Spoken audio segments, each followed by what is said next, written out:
ہمارے چینل میں خوش آمدید، جہاں تخلیقی صلاحیتوں سے متاثر ہوتا ہے، علم، تفریح اور جوش و خروش کے سفر پر جانے کے لیے تیار ہو جائے۔ دلکش کہانیوں سے لے کر بصیرت انگیز گفتگو تک، ہم آپ کے لیے بہترین مواد لاتے ہیں جو آپ کو مزید کے لیے ترس جائے گا۔ ہم ایک وقت میں ایک ویڈیو، خیالات کی دلچسپ دنیا کو تلاش کرتے ہوئے ہم سے جڑیں اور شامل ہوں۔ اپنے افق کو وسعت دینے کے لیے تیار ہو جائیں، اپنے تخیل کو روشن کریں اور ہماری متحرک کمیونٹی کا حصہ بنیں۔ ابھی سبسکرائب کریں اور آئیے مل کر اس ناقابل یقین ایڈونچر کا آغاز کریں۔ انناس، سلطنت برطانیہ کی طاقت کی علامت جسے دعوت پر کھایا نہیں صرف سجایا جاتا۔ آسٹریلیا کو برطانیہ کی پنیل کالونی اجائے سزا بنے 20 سال ہو چکے تھے جب گورڈن کہلائے جانے والے جان گورڈن کو 7 سال کی قید بامشقت کے لیے وہاں بھیجنے کا حکم ہوا۔ تب کی عدالتی کارروائی سے پتہ چلتا ہے کہ اچھے کردار کی گواہی سے موت کی سزا میں بھی رعایت ہو جاتی تھی، اسی لیے 222 سال پہلے انہی دنوں میں گورڈن کو بھی ایسی ہی گواہی کے باعث کم سزا ملی، حالانکہ جج نے انہیں 7 انناس پائن ایپل چرانے کا مجرم قرار دیا تھا۔ 25 جون سنہ 1807 کو 28 سالہ گورڈن نے عدالت میں اپنے دفاع میں کہا کہ انناس کی ٹوکری انہیں راستے میں پڑی ملی تھی جسے انہوں نے بازار میں بیچ دیا کیونکہ اس کا مالک کوئی نہیں تھا۔ مگر انناس ہوں اور ان کا مالک کوئی نہ ہو، یہ کیسے ہو سکتا تھا؟ یہ ایسا نادر پھل تھا یہ جو کرسٹوفر کولمبس کو پہلی بار 1493 میں نئی دنیا اب گواڈلوپ میں ملا تھا اور جس کی ملکیت 17ویں صدی ہی میں ممکن ہو پائی کیونکہ اس سے پہلے بہت سے انناس کچے جانے جاتے اور نتجتا یورپ پہنچنے تک سڑ چکے ہوتے۔ کنگ پائن 17ویں صدی کے وسط میں انناس برطانیہ کی شاہی مملکت میں پھلوں کا بادشاہ قرار پایا۔ یہ پھل اپنے سر پر سنہری تاج کی نسبت سے کنگ پائن مشہور ہوا۔ فرانسیسی طبیب پیئر پومیٹ کے مطابق انناس کو پھلوں کا بادشاہ کہنا منصفانہ تھا کیونکہ یہ زمین پر موجود سب سے بہترین پھل ہے۔ بادشاہوں کے بادشاہ نے اس کے سر پر ایک تاج رکھا ہے جو اس کی شاہی کا ایک لازمی نشان ہے۔ انناس کو یورپ پہنچنے کے لیے جو فاصلہ طے کرنا پڑتا اس کا مطلب یہ تھا کہ بہت کم لوگ ہی اسے دیکھ چکھ سکتے تھے، یوں اس کی حیثیت افسانوی بھی ہو گئی۔ گویا یہ ایسا پھل تھا کہ جو صرف بادشاہوں اور امراء کے نصیب میں آ سکتا تھا۔ انناس کی شہرت پر کتاب لکھنے والی مصنفہ فرین بیومن کا کہنا ہے کہ اگلی تقریباً 2-3 صدیوں میں دولت اور امارت انناس ہی سے ظاہر کی جاتی رہی۔ چارلس اول کے شاہی ماہر نباتات جان پارکنسن نے انناس کو خوشبو اور ذائقے میں ایسا پھل قرار دیا کہ گویا شراب، گلاب کا عرق اور میٹھا آپس میں ملا دیے گئے ہو، لیکن 1642 کی خانہ جنگی کے بعد کے کچھ سالوں میں انناس کا کوئی ذکر نہیں۔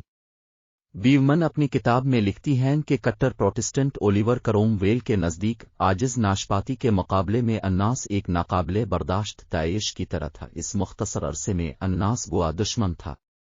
پھر چارلس دوم کو 1660 میں تخت سنبھالنے کے لیے واپس بلایا گیا اور یوں فراوانی کے ایک نئے دور کا آغاز ہوا، بادشاہ اور انناس دونوں کے لیے۔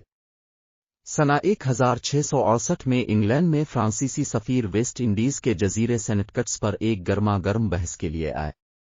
چارلس دوم نے اپنی کالونی باربیڈوس سے منگوایا، انناس رات کے کھانے کی میز پر رکھوایا۔ مقصد خطے میں انگریز بالادستی پر زور دینا تھا، یعنی ہم انناس حاصل کر سکتے ہیں اور ایسا لگتا ہے کہ آپ ایسا نہیں کر سکتے۔ تب سے انناس چارلس دوم کے مرتبے کی علامت بن گیا۔ مرتبے اور امارت کی علامت، جیسے ہم اب کسی بڑی شخصیت کے ساتھ سیلفی لیتے ہیں، اسی طرح سنہ 1675 کے آس پاس انہوں نے شاہی باغبان سے انگلینڈ میں اگایا گیا پہلا انناس لیتے ہوئے اپنا ایک پورٹریٹ بنوایا۔ اس دعوے پر شک کا اظہار کرتے ہوئے بہت بعد میں یہ بتایا گیا کہ شاید اسے کچی شکل میں کہیں سے لایا گیا تھا اور انگلینڈ میں پکایا گیا تھا۔ بیومن لکھتی ہیں کہ یورپی سلطنتیں کالونیوں میں طاقت کے لیے لڑ رہی تھیں، مگر انگلستان کی انناس تک رسائی اس کی طاقت کا ثبوت بنی رہی۔ ادھر ڈچ بھی شوقین اور قابل باغبان تھے۔ پہلا گرین ہاؤس 1682 میں ہالینڈ میں تعمیر کیا گیا جس سے دونوں ممالک کے درمیان دشمنی تیز ہوئی۔ جب ڈچ تاجر پیٹر ڈی لاکورٹ نے انناس اگانے میں کامیابی حاصل کی تو انگریز حسد میں مبتلا ہو گئے۔ یہ تب ہی ختم ہوا جب ایک سابق انگریز شہزادی اور ان کے ڈچ شوہر ولیم آف اورنج نے تخت سنبھالا۔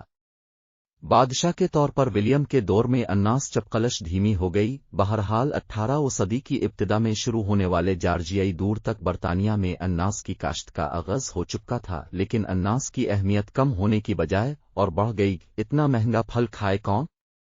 سنہ 1766 کے جنٹلمین میگزین کے مطابق انناس کی کاشت اور تیاری پر 150 پاؤنڈ بینک آف انگلینڈ کے افراط زر کیلکولیٹر کے مطابق آج کل تقریباً 82,000 پاؤنڈ کے برابر لاگت آتی تھی. بہت مشکلات سے تیار ہونے والے ایک انناس کی قیمت 60 پاؤنڈ تقریباً 11,000 پاؤنڈ کے برابر تھی.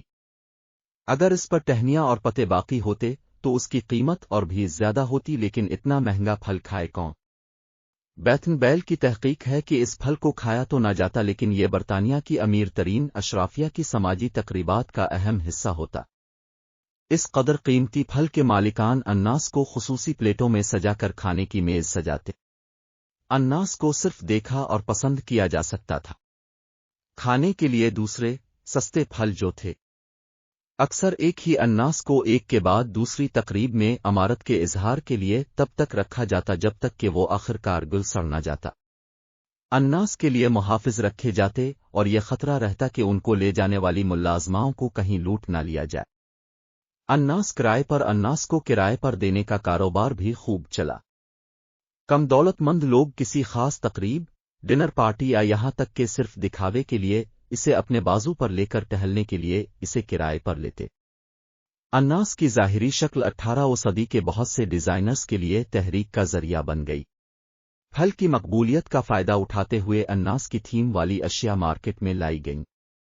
برتن، گھڑی کے کیسز اور پینٹنگز دھڑا دھڑ بکے. عمارتیں بھی اسی تھیم کی بننے لگیں. فیشن ایبل خواتین اپنے کپڑوں، اپنے تھیلوں اور یہاں تک کہ اپنے جوتوں پر اس پھل کی تصویر اشبیہ لگواتی. انناس مہمان نوازی اور سخاوت کی علامت بھی بنا. مہمانوں کو خوش آمدید کہنے کے لیے napkin, table cloth, wall paper اور یہاں تک کہ بیڈ پوسٹس کو انناس کے نقش و نگار سے سجایا جاتا. لوگ اصلی پھل خریدنے یا کرایہ پر لینے کی استطاعت نہ رکھتے تو انناس کی شکل کے چینی مٹی کے برتن اور چائے کے برتن خرید لیتے. 18ویں صدی کے اواخر تک کسی بھی چیز کے بہترین ہونے کے لیے بہترین ذائقے کا انناس کا استعارہ استعمال کیا جانے لگا. انناس کی رم بھی 18ویں صدی کے آخر میں جان ولکس کی تحریر کے ساتھ مقبول ہوئی اور بعد میں 19 صدی کے بعض مضامین اور چارلز ڈکنس کے ناولوں سمیت بہت سی تحریروں میں بھی نمایاں ہوئی. بیومن کے مطابق کبھی پرتعیش سمجھا جانے والا پھل برطانیہ بھر کے بیشتر شہروں اور قصبوں میں سستے داموں ملنے لگا. یوں نہ صرف یہ کہ متوسط طبقہ ایک انناس کا متحمل ہونے لگا، بلکہ عمرہ کے لیے ہولناک بات یہ ہوئی کہ محنت کش طبقہ بھی اسے خرید سکتا تھا. جب انناس عام لوگوں کی دسترس میں آیا تو عمرہ خود کو عوام سے ممتاز کرنے کے نئے طریقے ڈھونڈنے لگے. لیکن میں یہ سوچ رہا ہوں کہ اگر گورڈون کے اچھے کردار کی گواہی نہ دی گئی ہوتی تو ان کی کالے پانی کی سزا کتنے سال ہوتی. ومبلڈن میں انناس 1877 میں ومبلڈن کا میلہ سجنا شروع ہوا تو جو کپ بنایا گیا اس میں سب سے اوپر منی ایچر گولڈ پائن ایپل سجایا گیا. ذرا غور کیجئے گا اس بار جب فاتح یہ کپ اٹھائے کیونکہ یہ ٹینس چیمپئن شپ کچھ ہی دنوں میں منعقد ہونے جا رہی ہے. آسٹریلیا کی حکومت نے جلد ہی ملکہ بننے والی ایلزبتھ کو 1947 میں شادی کا جو تحفہ بھیجا وہ تھا انناس کے 500 ڈبے. انناس بنیادی طور پر انگریزوں ہی کا رجحان رہا. 1789 کے انقلاب کے بعد فرانس سے انناس غائب ہو گئے اور دوسرے ممالک جیسے اسپین، پرتگال اور یہاں تک کہ روس جہاں کبھی انناس نے کیتھرین دی گریٹ کے دربار میں جگہ بنائی تھی انناس کی کاشت میں برطانیہ جیسی بھاری سرمایہ کاری برقرار نہیں رکھ سکے. عمرہ کو ہول کیوں آیا؟ جب بحری جہازوں کے ذریعے کالونیوں سے باقاعدگی سے انناس برطانیہ کو درآمد ہونا شروع ہو گیا تو اس کی قیمتیں گر گئیں.